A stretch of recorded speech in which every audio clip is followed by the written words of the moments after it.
Hello children, this is your history class and lesson name is the Indian subcontinent and history.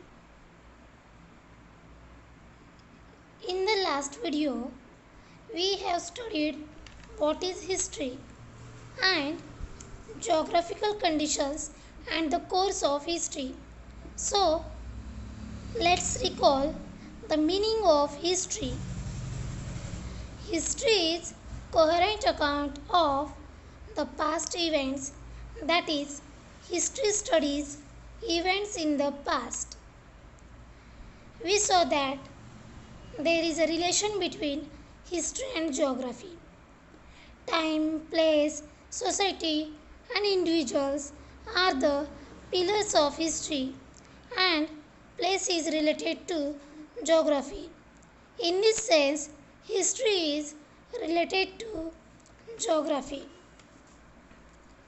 Also, we saw how man is dependent on nature and the lifestyle, types of houses, occupation, clothing, and diet. We also have seen that these facts changes as per region. There is one example also given of people living in hilly region and people living in plain region, which shows variation. The sources like agricultural produce, flora and fauna, rainfall, and the climate are the sources of human beings' livelihood. Degradation of environment causes to become villages and towns deserted.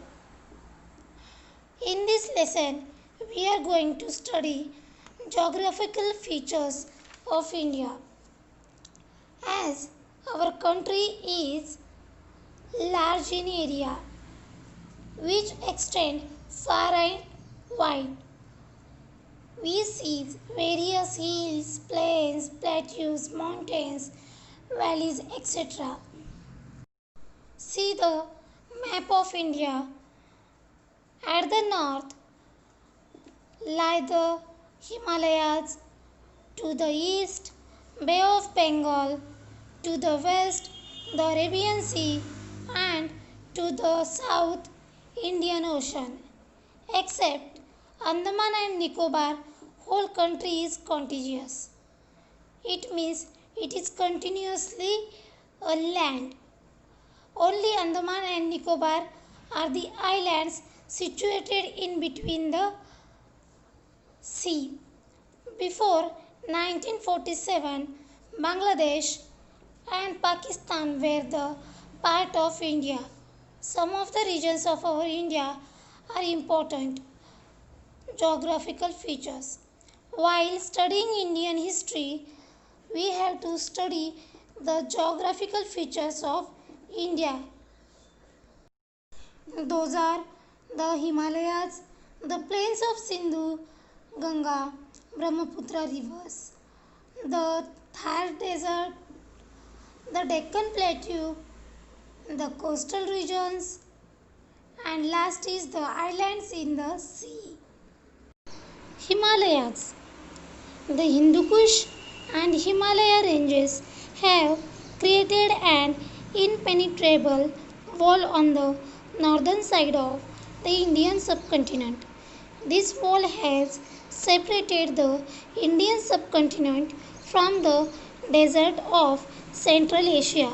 However, there is a land route through the Khyber and Bolan passes in the Hindu Kush mountains.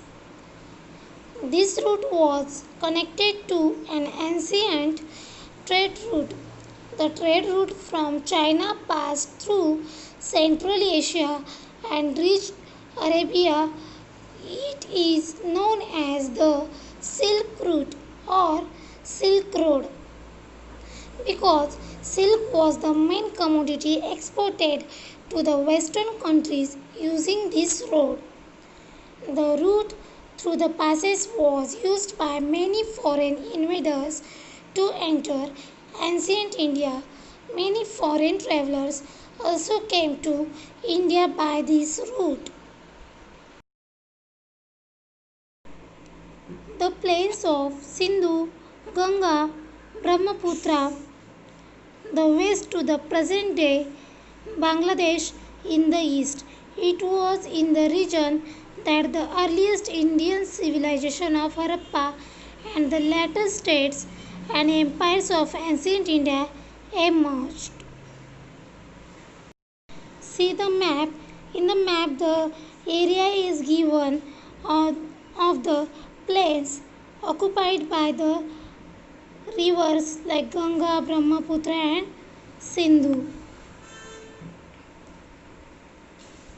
Some pictures are also given of the plains of Ganga, Sindhu, and Brahmaputra.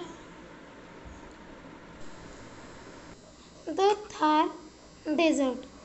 The Thar Desert spreads across Rajasthan, Haryana, and some parts of Gujarat. A part of the desert lies in today's Pakistan. The desert has the Satluj River to its north, the Aravalli mountain range to its east, the Rann of Kutch to its south, and the Indus, that is Sindhu River, to its west. The Ghaggar River that originates in Himachal Pradesh reaches the Thar Desert. It is known as Hakra in Pakistan. Its course in Rajasthan and Pakistan has now dried up. Many sites of the Harappan civilization are situated along the now dry course of the river. The Deccan Plateau, the region between the east and the west coast of India, tapers off to the south. The region has the Arabian Sea to its west, the Indian Ocean to its south, and the Bay of Bengal to its east. A region thus bound by the sea on three sides is called a peninsula. A major part of the Indian peninsula is occupied by the Deccan Plateau. The mountain ranges of the Vindhya and Satpura are located in the north of the Deccan Plateau. The Sahyadri mountain ranges are to its west. They are also known as the Western Ghats.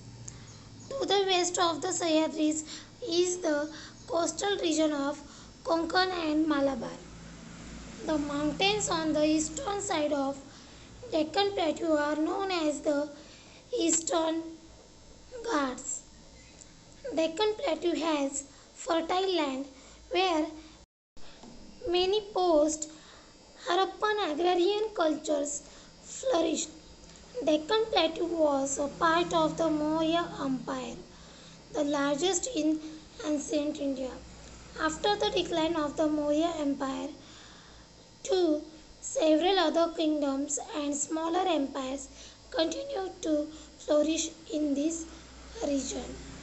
In this video, we have studied about the Himalayas, the plains of Sindhu, Ganga, Brahmaputra rivers, the Thar Desert, and the Deccan Plateau.